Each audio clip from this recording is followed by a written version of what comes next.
Hello everyone, you're listening to Audiobookish. This is an audiobook review and discussion podcast. My name is Fahed Rahman. I'm joined by Poppy Knight. Hello. And today our guest is Dr. Imran Lasker.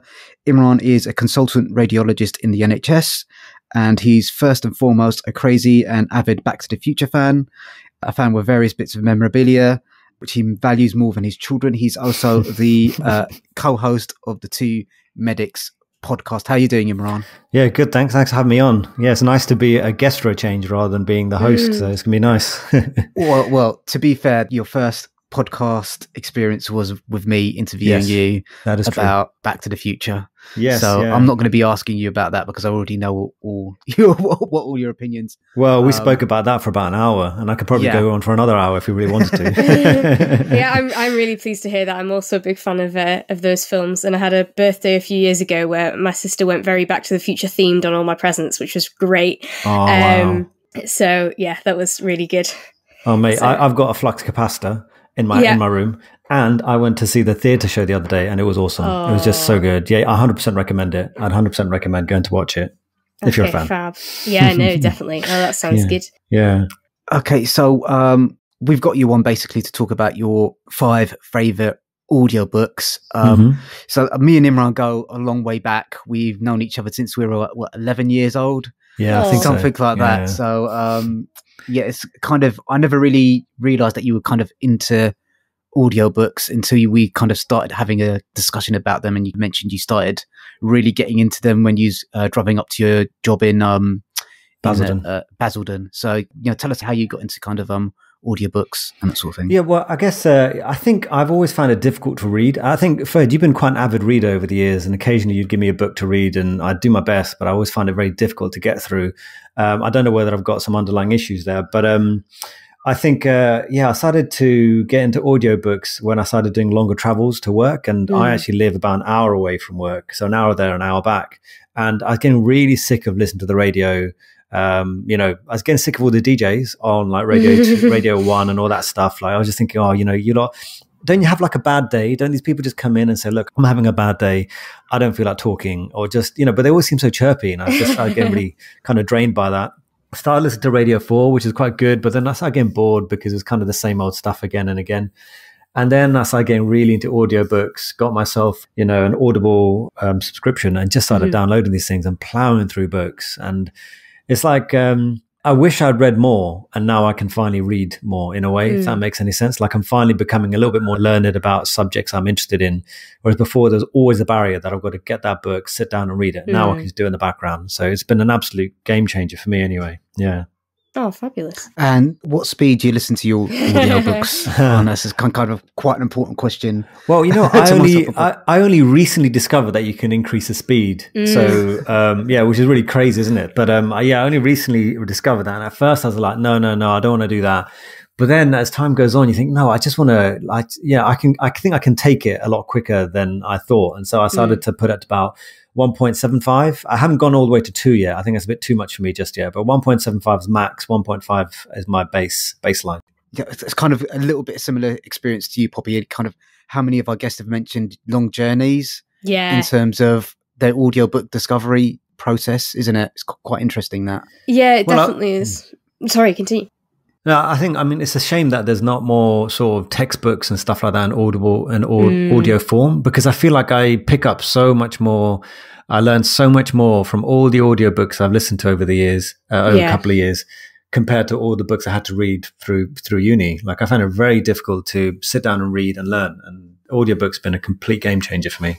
Yeah, definitely. I mean, we were actually, episode that isn't out yet, but the last one we recorded, we discussed about how people, learn differently with it being visual or auditory and stuff like that, and how that affects things. And yeah, definitely. I also find I pick things up better listening to them, or kind of a combo of the two. And I think it's getting more kind of non-fictiony stuff, maybe less textbooks yet, but hopefully, with the boom in audiobooks, that sort of thing is hopefully coming up. Yeah. I hope so. I've heard of a service where you can actually upload a PDF and then it will become an audiobook for you. So I wish that kind of stuff existed when I was studying, because honestly, I can just imagine that I could have been going to the gym and learning all the stuff I should have been learning. Like now you can couple jobs together rather than, having to designate time to sit down and read, which I know is a nice thing to do if you've got time for it, but I don't. I mean, with 2 kids and a job, it's difficult to really sit down and read. So that's why I stick the earphones in and do it when I'm doing something else. Yeah. Yeah, you've got 2 kids, a kind of demanding job for the NHS. You're also an entrepreneur, kind of running your own online courses, and you have a podcast as well. Yeah, so busy. you do shovel a lot onto your plate, Imran.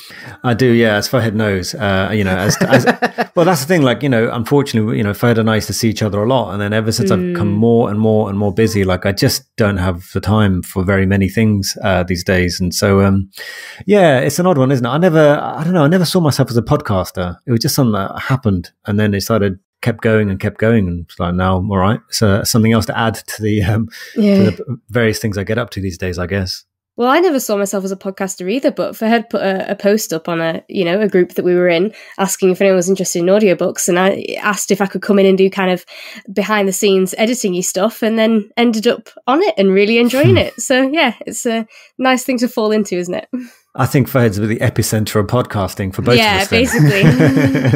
He's the one that started all this craziness. Yeah. Exactly. See where it all leads us. So let's get started with your first choice on the audiobook. It doesn't have to be in any particular order, but kind of like, what's the first pick that's on your list? So I know this guy, I've heard, should be really cancelled because of some various things he did on Twitter recently.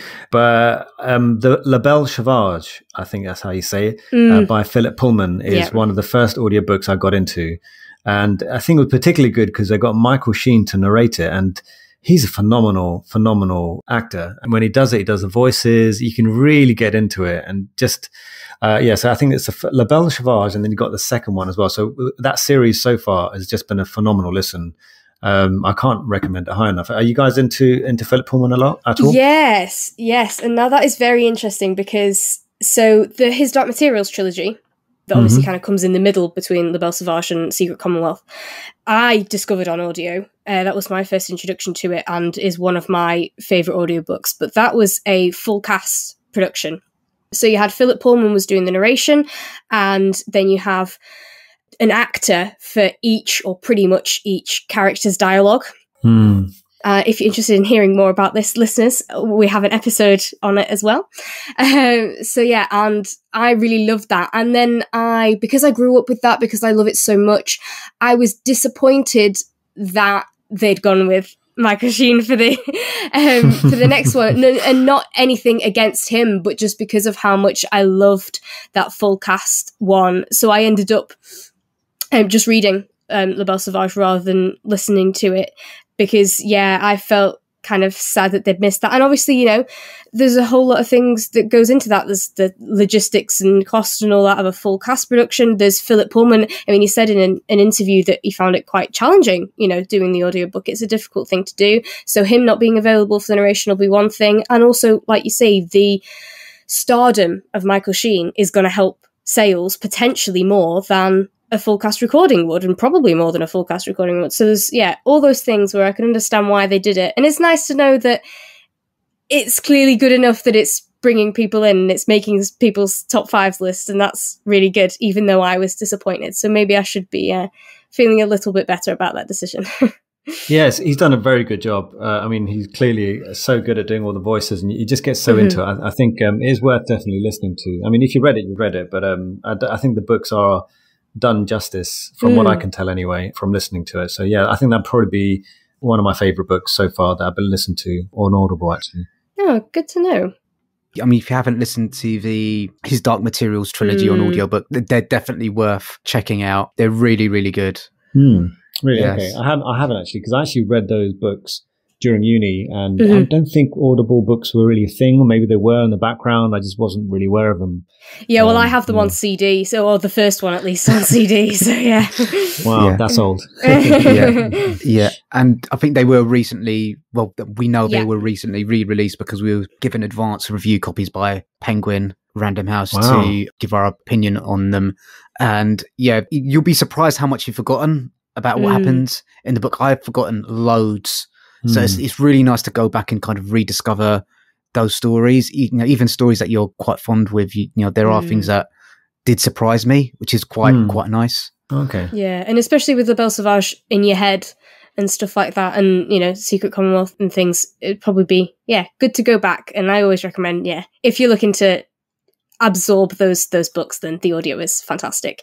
And like with you saying about kind of listening to radio, this is a slight divergence, but with you saying how you kind of did a lot of listening to radio and Radio 4 stuff before moving to audiobooks, what did you think about kind of radio dramas, radio plays and stuff like that? I couldn't really get into them. I mean, because I found that you've got to really listen at a specific time to be able to catch up with what's going on. And I just couldn't get into it. It was it's like a sort of The Archers or something, and it feels like some sort of Neighbours show or something like that. And Oh, there is more than just that, I would like to say. Well, I guess I haven't really given it a chance, in truth. I've just went straight into audiobooks and podcasts, really, and then occasionally listen to the news when it pops up, and then I just go back to what I was listening to. Yeah, I mean, kind of the BBC especially, they've got such a really good range of audio dramas available on BBC Sound, so you don't need to tune in at a specific time. You can just download them and listen to them at your leisure. So yeah, there's that. And what's the next book on your list? This is, I mean, it takes a bit of a turn, because then I got into this book called Natives by Akala. I found this to be really, really great. I mean, I saw, I think it was around Grenfell time when I kind of got to know who I didn't get to know him, but, he starts popping up on TV. And he was just so eloquent and described things so well. And like every time he says something, I was like, you know what, you're right. Like, you're completely right. And then someone said, he's got this book called Natives, I should read it. And I thought, I'm going to give that a read or listen and see what it is like. And I was actually amazed that even though we come from completely different backgrounds and grew up in complete different circumstances, there were so many things that I could relate to. And also just eye-opening that, his life experience was what it is based on his appearance. So I found it extremely, really, really fascinating, really, really fascinating. And plus all the kind of parallels he makes with his own experiences and, the historical treatment of Black people, basically, and how that's affected his life even to this day. I found it a really, really good read. Quite hard hitting, but again, I'd probably put that up as one of my favorite books. Something that got me thinking. Yeah. What's the book actually kind of about? It's called Natives, but what's the blurb? It's like a bit of a bio about his own life and his experience as a Black person. And, he talks a lot about the disadvantages that he may have faced being a Black person, but also kind of makes that parallel between colonialism and, the after effects of colonialism, and how, even though it's been so long since all of that, how there are still remnants of that time that still affect society to this day. It was just eye-opening, really, really fascinating.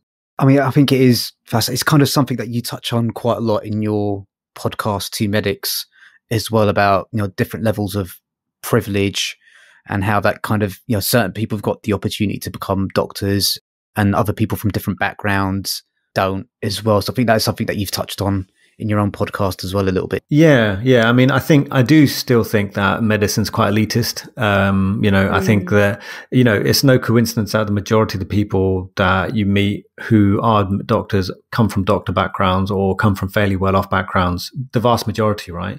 And, you can't just sit there and pretend that, that's just the way it is. There's clearly a disadvantage to people who don't have certain backgrounds backing them up. I mean, even with the other day, we had a kid who came down for work experience. And I was a bit surprised because, during lockdown, you don't normally get work experience people because, there's a risk of getting COVID.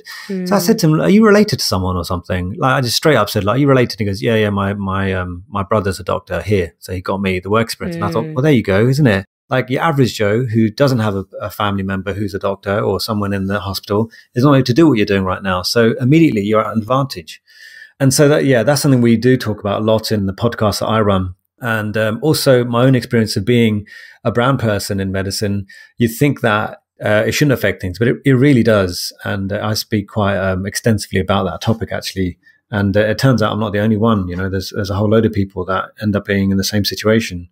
Yeah, I think both myself and Poppy are kind of interested in careers in like publishing and kind of, the world of privilege and giving access to, people from minority communities or less advantaged backgrounds. A big discussion in publishing about how to do that at the moment. And definitely.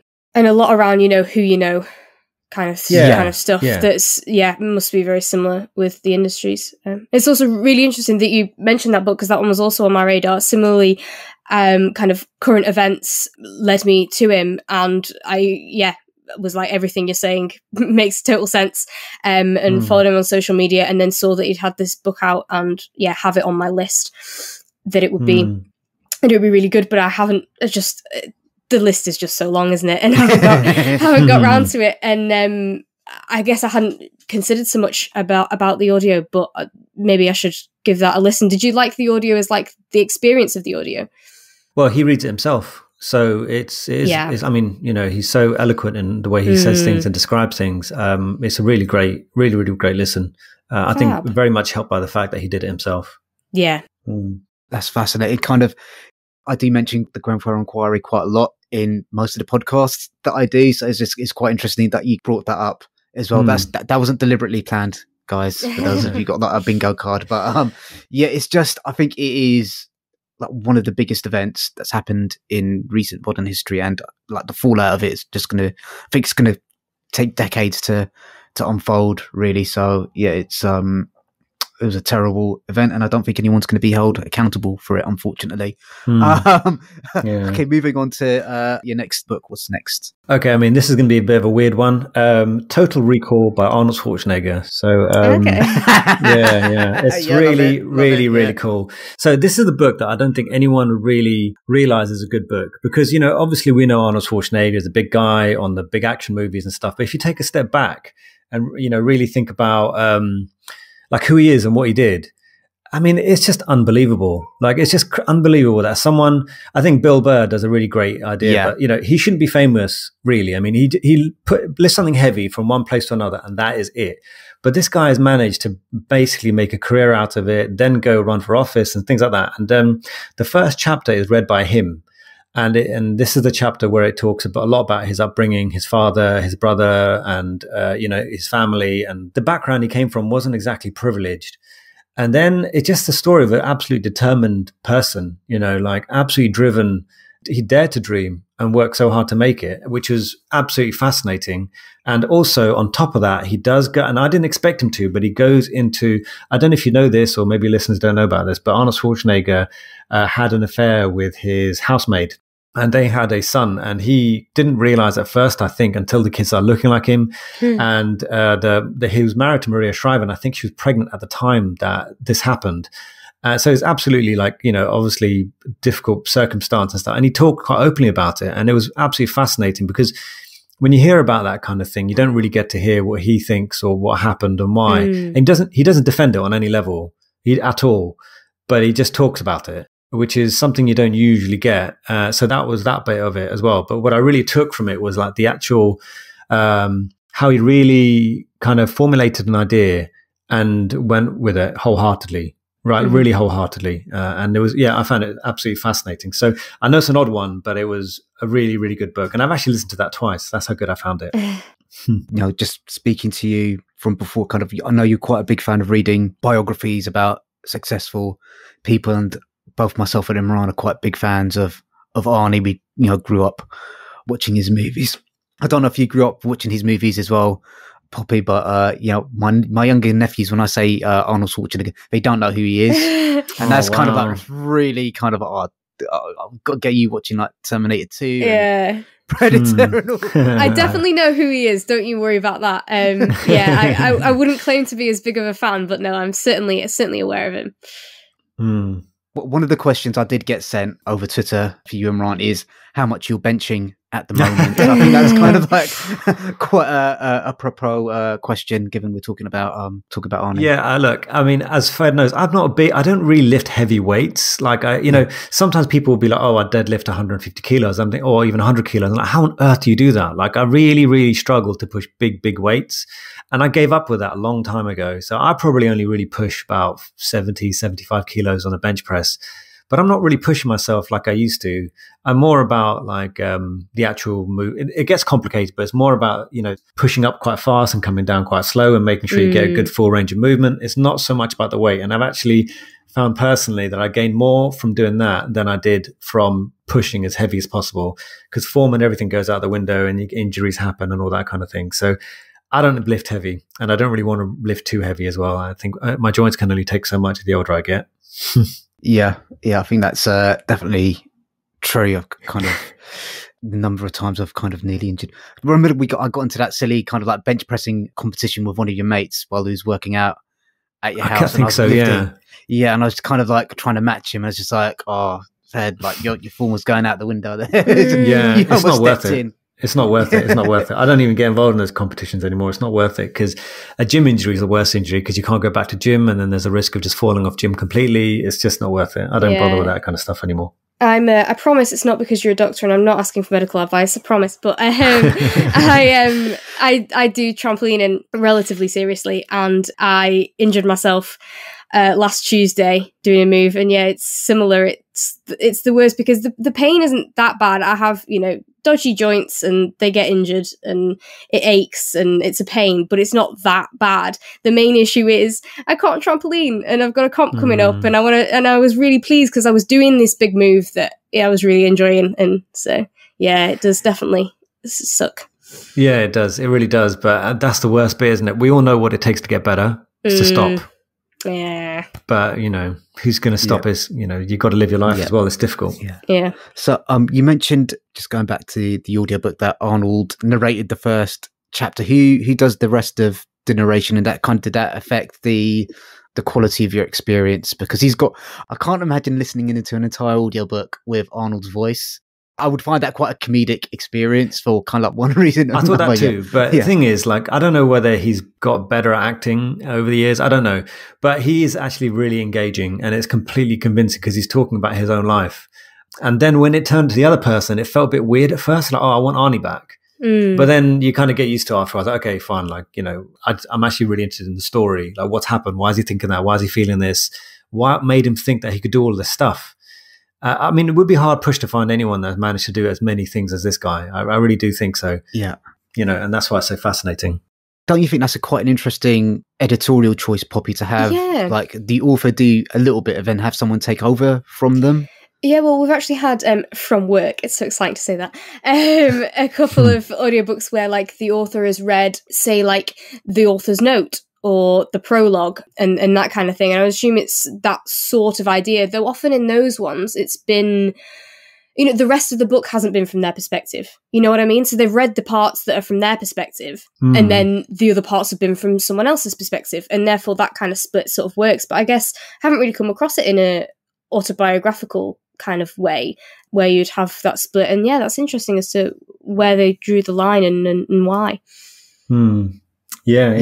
It's interesting. I think they've done a really good job of it. So, that's the thing. I didn't think I could listen to Arnie, for that long, but yeah, it was fine. Didn't think twice about it. Yeah. Kind of, what was the split there? Was it kind of 50-50 or 60-40, or who did most of the legwork? Oh, no, he only did the first chapter, and then he disappeared. Okay, only did the first chapter. He disappeared after that. That's really, I'm curious. I'll be really curious to find out why they made that editorial decision. Actually, was it sort of like an introductory kind of summary chapter?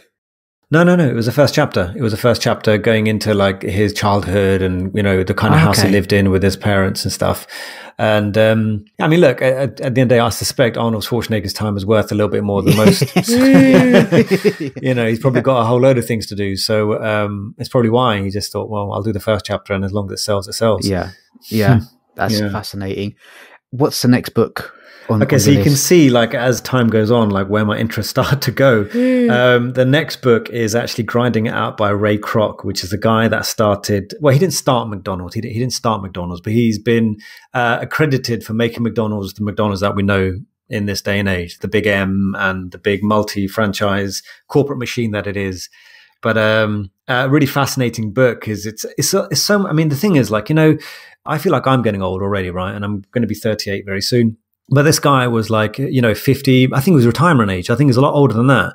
And then at that point decides he's going to start a new business, and it's going to be this restaurant, and he's going to be part of this franchise business and then make it what it is. it just goes to show that like maybe it's never too late to live out your dreams. Maybe. I mean, obviously everyone has their own experience, but it's just quite fascinating that there is someone out there that would go all the way to what essentially retirement age and risk it all again for something that he thinks is going to work. And you know, I don't think we're going to see another McDonald's anytime soon. And that's why I find it such a fascinating story. And as a company as well, like it's fascinating because, you know, look at the number of hits they've taken in terms of health and how much they've affected people. And, you know, they've been attributed to for so many things in terms of corporate culture and all that kind of thing, but they're still there. I mean, my kids still get excited about getting McDonald's. They're doing something right. So it's a fascinating book, I think, anyway. And it just shows you like what kind of, how my interests have suddenly started to go towards this area of reading, actually, which is bad and good, I guess. I don't know. Yeah, I think, you know, you're an entrepreneur yourself, kind of, you always had like a bit of a side hustle going on, you know, even when you're like a medical student, kind of trying to set up that student study app. Yeah. Have you talked about your shisha business on your podcast? No, not at all. I've avoided that so far. So before anyone starts throwing things at me. So basically, shishas are hookahs, which are basically the smoking apparatus thing. And I used to do a lot of that back at uni. And then at some point, I thought it'd be a good idea to sell them because so many people wanted them. Yeah, it was just a small thing I tried. And I think that was my first try anything remotely businessy. You know, I set up a website, so importing these things and selling them to people. But then, yeah, it was just, I realized that for me anyway, selling physical goods is quite a difficult thing. You got storage, you got to ship these things in, you got to pass them on. There was nothing like Shopify or drop shipping back in those days.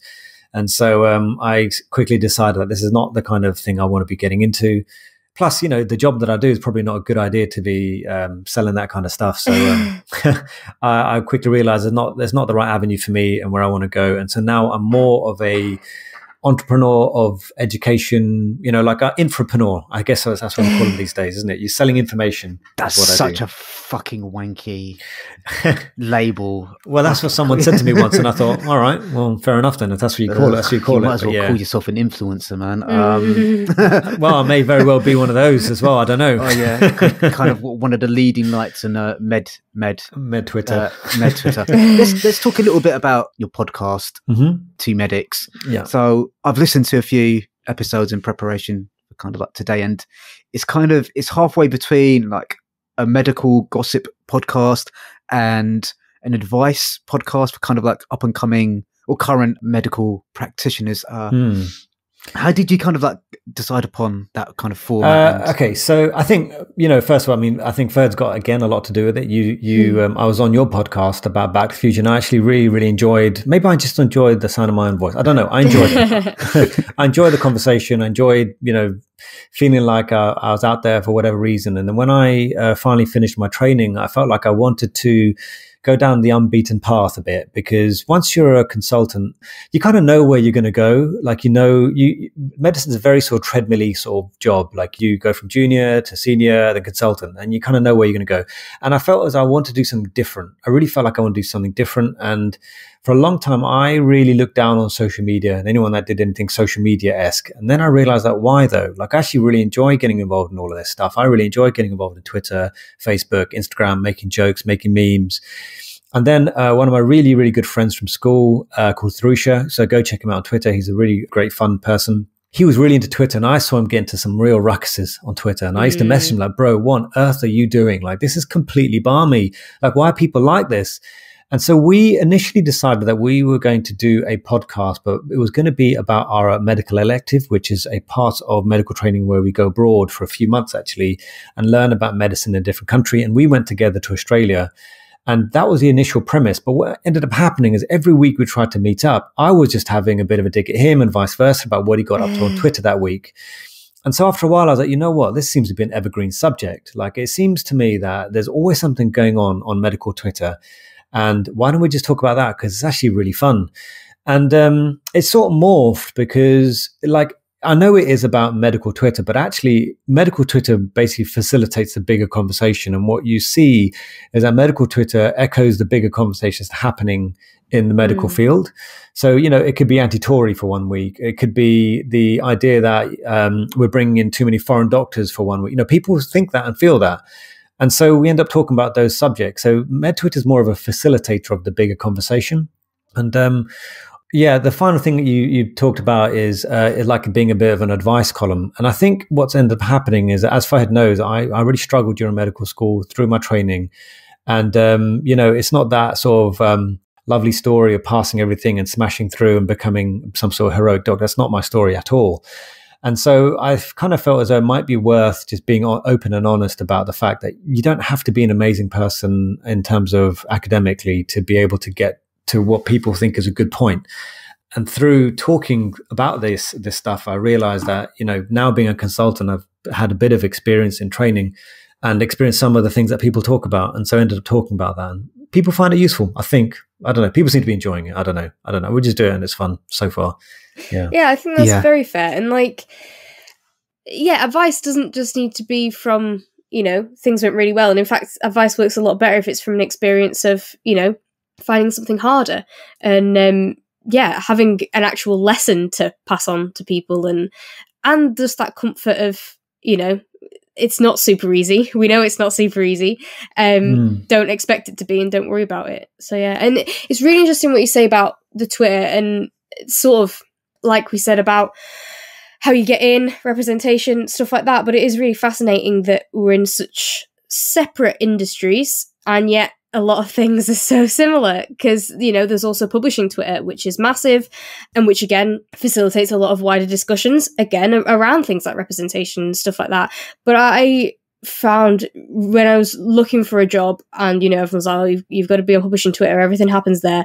It was just so toxic and horrible. I hated it. So, I kind of, no, as soon as I could get out of there, I have, and I kind of don't keep up with it, even though I know there is a lot of important conversations and stuff going on there. So I'm sort of interested as to how you manage to absorb that toxicness and kind of cleanse it, I guess, and make a funny podcast out of it. I mean, you don't get away with it completely in terms of, it does take a little bit of a toll. But I get this, what I was telling someone else the other day, like if I had decided to do this podcast or this social media stuff 10 years ago, I don't think I'd be ready for it personally. I don't think I was in the right space, place, maturity level. Like, I don't think I was all there. But I feel like now I'm a bit more confident as to who I am as a person, what I feel, what I'm open to learning about, and willing to take on learning experiences from others as well. So like even something really like small, it sounds silly, but I'm a brown person. So I felt as though I could relate to Black people's experience of life. But now I've ended up being involved in MedTwit and seeing, their experience actually being very different from my own. It does make you realize that everyone's got their own experience and I can't always relate to those things. And when initially I thought I could, but I can't. And so there's been a massive number of like positive things that have come from, for me anyway, in the midst of all that toxicity. There's been really poignant moments of, listening to someone having a difficult time at work because of where they're from, or someone dealing with something difficult at work and remembering what it was like for me to be there. Because these kind of memories just shove in the back of your head. You don't want to think about it ever again, but they come forward again. And actually, especially since I started talking about failure and not passing your exam straight away and plowing through and trying hard and never giving up despite what people say. It sounds cliche, but I started getting messages from people saying it's really nice to have someone out there talking about their experience. Yeah. Because all you ever hear is success. That's all you ever hear about. And then if Fahad knows me very well, but I'm far from the story of success if you really look back. But, if someone may look at what I've got, what I look like right now and think, oh, well, you've got quite fine, you've done really well. But actually, it's been a culmination of multiple failures. Like every single failure you could imagine happened. And then one day it worked. And so maybe there's a story of perseverance. I don't know. But people seem to like it. And if it helps people, it helps people. It's good. I think it's curious you mentioned the word perseverance because I think, especially in the last couple of books that you've mentioned, kind of about Arnold Schwarzenegger and about one of the founders of McDonald's. I think perseverance is a pretty big theme. I imagine, I'm not having read the books, I imagine perseverance is kind of a pretty big theme in both of those books. Yeah, I think those are the things I took from it, and maybe it just relates to something my dad always told me. And, you're influenced by your parents, I guess. And he always said, look, if you want something long enough, you're pretty much going to get it. Like that's the way it is. All right. And he said that was true for his life. And so far anyway, it seems to be true for me. Like, yeah, things take longer. Yeah. But, within reason, right? Like, I mean, if I came here and said to you guys, like, I'm going to be the next Eminem rap star, then you'd be like, listen, like, you ain't going to rap anytime soon, but within reason. So if you say to me, like, you guys want to get into publishing and that kind of industry, to me, like, there are other people. If other people can do it, if there are other people that can do that legitimately, then there's no reason you can't. It's just a waiting game, isn't how much time you want to put into it. That's the way I see things. No, definitely. And I mean, waiting game is definitely the word to use. Both Fed and I have found how difficult that wait can be. And, you know, other people on the Publishing Hopefuls group on Facebook that we met through have certainly found that. And I think it's kind of similar to what you're saying. You hear a lot about success, you know, and I certainly heard a lot when I did, you know, a load of research and a load of webinars and various things about getting into publishing. And there was a load of, oh yeah, it's going to be hard, but blah, blah, blah. And just sort of, that was it. It was hard. Hard was the only thing. And I'm sure you can appreciate there are different levels of hard. You know, there are, you know, school is hard. Uni's hard. Things are, you know, and then, but when you go through those milestones, you know, with the hard work, you think, great, well, I can do hard stuff. And then no one had actually mentioned the time frame until that seems to be quite a recent thing that's come. It is now being mentioned more, but certainly, yeah, when I was researching, you know, years prior to that, it was not mentioned anywhere that you could potentially be waiting, you know, up to a year after you finish uni or you start applying before you get a look in kind of thing. And yeah, it's I think like you said, it's about hearing other people's experiences, you know. And I think for a lot of people, especially like we've mentioned, if you do know the right people, you can just fall into it, you know. And I think that probably applies for both industries, but it's good to know that it's not a one track for everyone. There are so many different routes into the career that you want, whatever that happens to be. I think that's why sorry, go ahead, Imran. No, carry on. So I was just going to mention on one of your podcasts, you mentioned you're mentoring someone at the moment. I think mentorship, I think, is quite important, kind of whatever industry you're working in. Kind of, I had a mentorship in marketing that really helped me out, kind of sort out my CV and stuff. And, you know, I think mentoring is a great way to kind of grant access to those connections that might help you kind of get that job or find those skills or confidence that you need to apply for those roles. And then also kind of the flip side of that. So I haven't had a kind of specific mentor, and I think we actually applied to the same creative access mentory thing, but I sort of think I would have found it really a difficult demand on my time, kind of on top of, you know, putting in all these applications to also be doing the work for the mentorship thing. And I think it is really interesting to think, you know, it's been super helpful for you. It probably would have been helpful for me, but equally I found other ways to learn the, you know, help those skills. My uni career service was helpful. You know, some occasional people that I'd worked with have been helpful. Persevering with it been helpful. And yeah, so it's, I think just because I've heard about kind of, you know, mentorships and stuff like that, I'm worried that, you know, back then worried that I was never going to get a job unless I committed to getting a mentor, you know, and unless I committed to all that time. And yeah, it's important to know that, yeah, that might be super helpful for you. That might be the thing that you want to do, or it might not be. And that is also okay. Yeah, I guess so. But I've recently become more of a convert to getting mentorship myself. And I think Fed is talking about an episode where I did talk about having my own mentor, but more to do like a business mentor who helps me sort of figure things out. And, you know, in truth, you know, as we both know, there's many ways to get to where you want to get to, but it's sometimes really, really useful just to have someone listen and give you a perspective that you didn't have. And the guy told me, I mean, the mentor guy that I ended up taking up, he was saying to me, listen, you know, it's very likely you're going to do quite well in the business that I'm in, but you might get there faster if you do take on a mentor, and that's all it is. And actually, he is completely right. Like every time I felt as though, you know what, I'm going to do it my way, it ends up being like, oh, I end up going back to his way because he kind of saw it from a different point of view that I didn't see. Because when you're in the situation, it's different from when someone's not sort of as emotionally involved in the situation. So I do think that mentorship is actually, like, if you can find a good mentor, then it's really worth its weight in gold, if that's the right phrase to use. Like for me personally, if I could take more mentorship, like even if, let's say I wanted to go and get super big in the gym, I'll probably get there on my own. You know, it'll be a bit of work. I'll meander my way through, but undoubtedly the easiest way to do it is the same way the Hollywood people do it.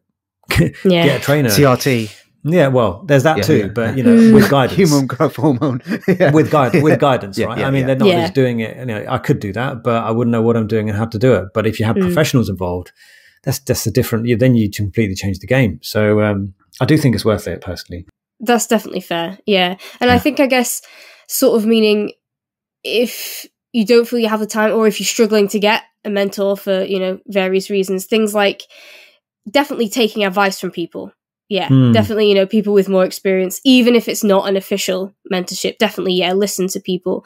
I'm really lucky in my current job that the people above me are really keen on helping me progress and teaching me more and taking the time to explain something rather than just tell me, and that kind of thing. So yeah, certainly some kind of mentoring figure is always really helpful. Yeah, definitely. Yeah. Let's get back on track with the with the audiobooks. So what's the next one? So then the other one is, again, slightly down the entrepreneurship road, is The 4-Hour Workweek by Tim Ferriss, which sounded like a scam when I first saw it. And I thought, clearly you've made a book called The 4-Hour Workweek, so you can have a 4-hour workweek. I mean, that's just what it is. But actually, yeah, I kept, watching YouTubers and all them. They mention it again and again. So, you know what, let me listen to this. I need to know what this is about. Why are people talking about it? And it's actually absolutely fascinating because for my career anyway, I know that once you're a doctor, when you're a consultant, your time is suddenly worth a little bit more than it used to be, right? So you're no longer, £10 an hour. It's a little bit more than that. But then what you don't realize is that you're still having to put hours in. Yeah, the hours are still having to go, regardless of what your worth is. Even if you're worth £1,000 an hour, which is not the case, by the way, if you were worth £1,000 an hour, you still have to put an hour in. And so this was actually talking about being more efficient with your time, harnessing the internet and harnessing the technology that we have, that actually you become independent of time to make the money that you make. And although it has happened on some level, it's completely changed the way that I think and look at things. Like, I actually value time more than I used to. So like with my father, as Fahad knows, he used to run a property business. And so let's say the washing machine broke, he'd be gone. We wouldn't see him for the whole day. He'd be going to fix that washing machine. But now I look at things, I think to myself, okay, look, I could either pay someone else to go do that washing machine and go and do what I'm meant to be doing and make more money than it would cost me the time that would take me to fix a washing machine. And so that change in time frame, you start to realize that actually my time is the most precious thing I've got, because it's finite as far as I'm aware. And so I should be holding on to that more than I am the value that people put my time to be worth. So I found that to be a really fascinating book. I think everyone takes different things from it, but that's what I took from it. And I think it's really affected the way I decided to sort of focus my career. Wow. Yeah, that is really interesting. I mean, I think from a publisher point of view and people who get into publishing, you already know this, because if you write a book, that book could potentially, make money in your sleep. The more books it sells, the better. But that hasn't always been the case for other industries, especially something like medicine, until you start to do on-demand teaching and, over the internet on Zoom and all that stuff. Because then all of a sudden you're not bound by time, you're not bound by space, you're not bound by, how big the room is and all that kind of thing. And so that's been like a really, really interesting book. And I'd highly recommend anyone that's got a remotely entrepreneurial side to them to read it. Some of it's a little bit out of date, but I think a lot of it is still very, very appropriate for this day and age. No, that's super interesting. It's sort of something I've found with going from, work that I've done that has been paid by the hour, kind of online tutoring that I did and some freelance stuff that I did, to then, being on a salaried job. And it is a weird shift, because you do spend a lot of time thinking, or at least I did anyway, of kind of thinking, okay, well, this thing that I could buy is worth this many hours, I like, if I had a big purchase coming up and I kind of thought, okay, well, that's a day's work kind of thing, and would try and segment my salary into, okay, well, what am I getting per hour then? And kind of needing to shift a little bit away from that and think more about getting the job done. Well, yeah, exactly. Yeah, it focuses you as well. Like, for example, there are so many things you could buy, but do you really need it? And it comes back to like, okay, if you start to quantify things about how much time it takes, then you start to realize, actually, I'm trading finite resource for something that may not actually give me the happiness that I want or think is going to get me. Therefore, it's not worth my time, because actually that's what you're trading: time for money, money for time. It's the same thing. If that's how you make your money, obviously, if you're independent of time and money, if those two things aren't related, like actually in the book, he touches upon the fact that hopefully if you can do things right, when someone says to you, what do you do for money? It's actually different from what you do with your time. They're not actually completely related things. If you can do it correctly, if you can do it according to the way he does it in this book. And so that's fascinating. Like, there's just a kind of change in the way to think. I think is a real game changer. Yeah, I know both of us enjoy kind of reading self-help books, and that sort of thing. So yeah, that's a great shout, great recommendation. And he's also got his own podcast as well, hasn't he, Tim Ferriss? Yeah, massive podcast. Yeah. Massive podcast. Okay, so I think those are your top 5 audiobooks. I did put out on the Audiobookish pod Twitter, we've got Imran on. Have you got any questions that you want me to put to him? So I've got a few here. Imran, are you happy to kind of answer those in the kind of the last 10 minutes? Yeah, let's do it. That you got you for. So is it true that you accidentally agreed to do a scan on a patient, not realizing that patient was a poodle, and this is a reason why you do not like dogs? Yeah, it's been going on around a lot recently. I mean, look, Fahad, have I ever liked dogs in the entire time that you've known me? No. Well, the thing is, I think you over-egg your dog hatery, really. I think, I mean, when that massive Alsatian moved next door to your parents' house, I think he was a little bit in love with that dog. It was a husky, actually. It was a husky. And it was a lovely dog. I have got to admit, that was a lovely dog. Yeah, I was actually sad when that left. I think the family couldn't look after it anymore, and they had to give it away. This was years ago. No, I don't look. I just I'm not a dog person. If I had to choose between pets, it probably wouldn't be a dog. And I don't really find people's dogs all that cute, really. But I find that over the years that people find that really weird, and I find that weird. Like the other day I'm at work, and then one of the people who work with me showed me a picture of their dog, and I don't think dogs are particularly pretty in the first place, but then they go and show me a hairless dog, and then I was sort of quiet. She goes, "What's wrong?" And I was like, "That dog's hairless." She goes, "Yeah, so?" I said, "Why has it got no hair?" She goes, "Well, that's the breed." I was like, "What do you mean breed? Like, why? No, that's just weird." And she got really upset with me, and I was like, "Look, I didn't insult your kids here. I'm just saying that's a weird looking dog." And she was really upset with me, and I thought, all right, sorry. I mean, I didn't realize how much people love their dogs so much. And so that's why I kind of play on, like, I find it really funny that, people love these things so much. I mean, fair enough. Like, each their own. I mean, I love my pets, and they're very much what have you got? Family. I have a large number of cats and 2 dogs, and we've had rabbits, guinea pigs, mice, hamsters in the past. So yeah, I'm definitely mostly a cat person for sure. Nice. And they do mean a lot to a lot of people. And kind of, with you saying about kids and stuff, they very much do mean a lot. And I have certainly, some people don't get this. People who aren't pets people don't get this, but I have grieved a lot more for pets that I've lost than certain people in my life that I have lost, because they're bad people. But even relatively immediate family members, a particular recent one, it's, I've not taken any time off work for that, but I took time off work recently when one of our cats died, because those kind of connections that you have with pets are wonderful. But yeah, I mean, if people find different things cute. I mean, look, I'm not saying look, I think if I had a pet, I'd probably, get into the whole pet thing.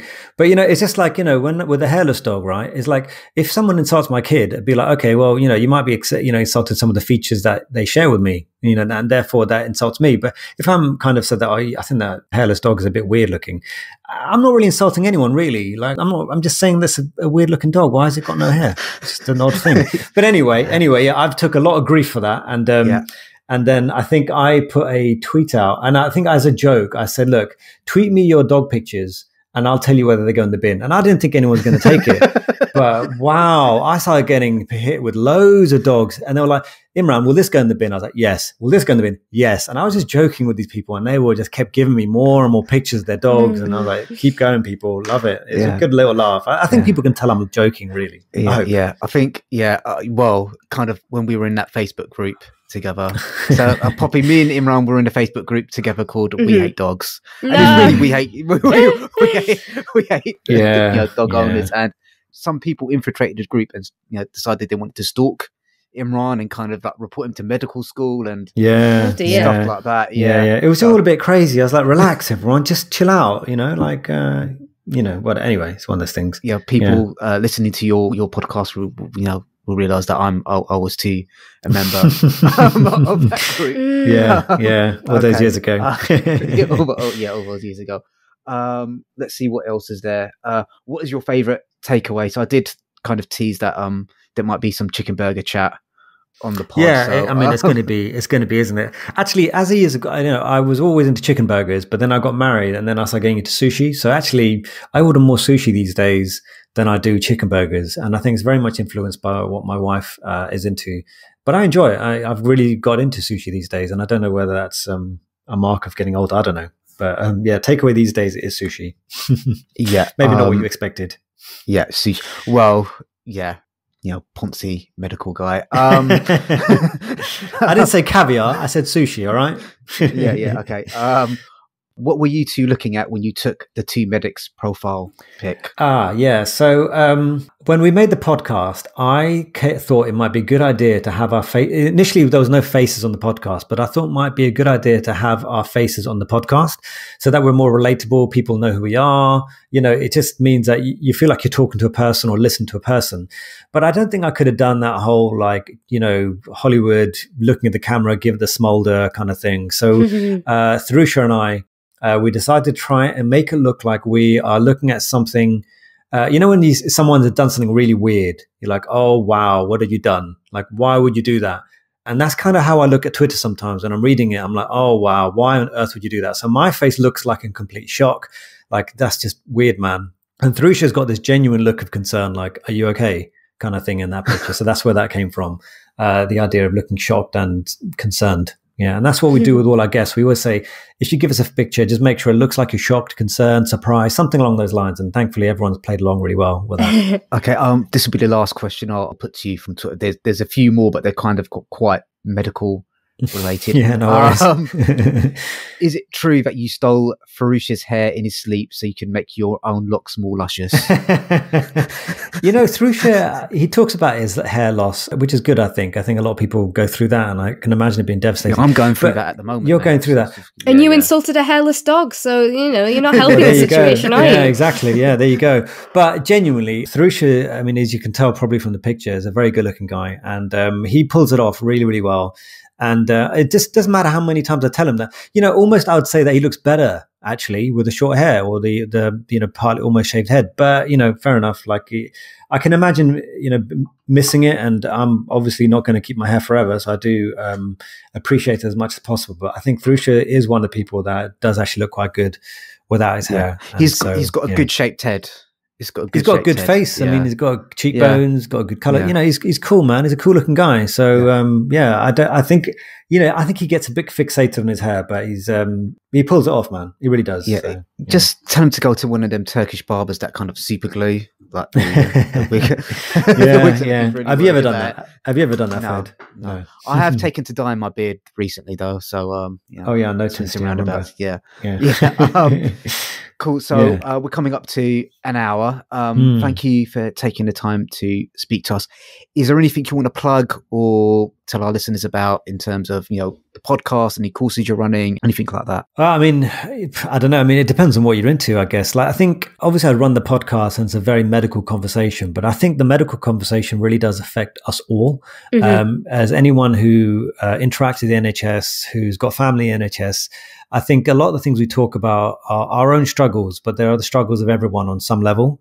If your doctor's not happy, if they're not being well looked after, if they're suffering from something, I know it affects, there's so many walks of life, but I think it may be interesting for some people to know that happens to us too, that we're human beings too. Like, there's a whole load of stuff that's happening against GPs right now. You'll see in the headlines, they're not doing enough face-to-face.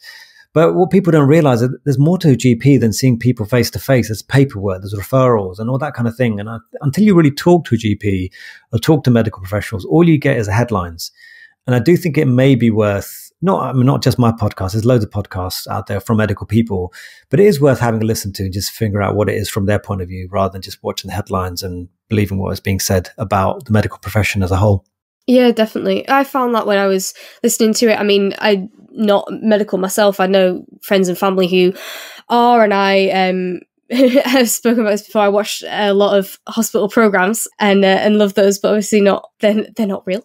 But I still found it really interesting. I found it interesting both because I do have that sort of side interest in medical stuff for those reasons, but also just general as a human kind of stuff. It kind of reminded me of, we were talking about a book called Small by Claire Lynch, reviewed on a recent episode. And yeah, it's the kind of thing where, so that was talking about fertility treatment and premature birth, though as we discussed, it's about a lot more than that. And it's the kind of thing where, yeah, you might think, oh, I'm not interested in that, so the book isn't going to be for me. You might think I'm not medical, so the podcast isn't for me. But actually, yeah, there's so much that's just about like life and people and society and all sorts that makes it really interesting to listen to.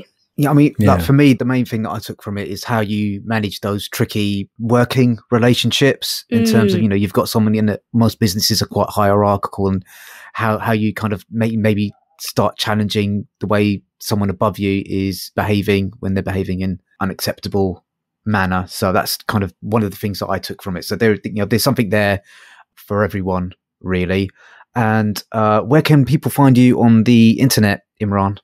You know what? These days, I was actually telling someone at work, it's easier to get me on Twitter than it is via my work email. So, yeah, if you look me up on Doc Lasker, DOCLASKER, on Twitter. It's pretty much a username for everything on Instagram, TikTok. I do have a YouTube channel, but that's kind of a bit nerdy. I don't know if anyone's into that, but you can go check it out if you want to. But yeah, I'm on most profiles. Imran's TikTok is quite good. Oh really? You like it? Yeah. It's all right. It's all right. Yeah, it's okay. Thanks, man. So, genuinely, thank you for taking the time out of your day to. Thank you so much. No, thank you for having me. Yeah, nice. It's nice being a guest. Yeah. Yeah. Okay. Thanks everyone for listening. If you could please subscribe, leave a rating or review on whatever podcast app you've found us on. It really just helps us keep the podcast going and help discoverability, all that good stuff. If you want to use the affiliate link to start your own podcast, they kick us a little bit money towards us as well. Or if you just want to put a tip in the tip jar, that also helps keep the lights on. Poppy, have we decided what book we're doing next? Yes. So we've both got review copies for Somebody Loves You by Mona Archie, and we ended up picking up this one because the print publisher is And Other Stories, which is where I did an internship and some freelance stuff, and they're fab. So that was why it caught my eye, and we ended up requesting that. And I actually was at their 10th anniversary celebrations recently, and Mona was there and gave a little bit of a reading from Somebody Loves You. So I already know that she's got a great reading voice. So I'm looking forward to listening to that and chatting to you about it. Yeah, and that might be our final episode of this season. So do tune in for that, and then we'll let you know when we'll be back. We will be back. We will be back. It's just I'm starting a new job soon, and Poppy's So thank you. And Poppy's quite busy with work, and I need to figure out what my timetable is going to be. So thank you guys for listening and supporting the pod and all that good stuff. Okay, let's say bye, everyone. Bye. Bye.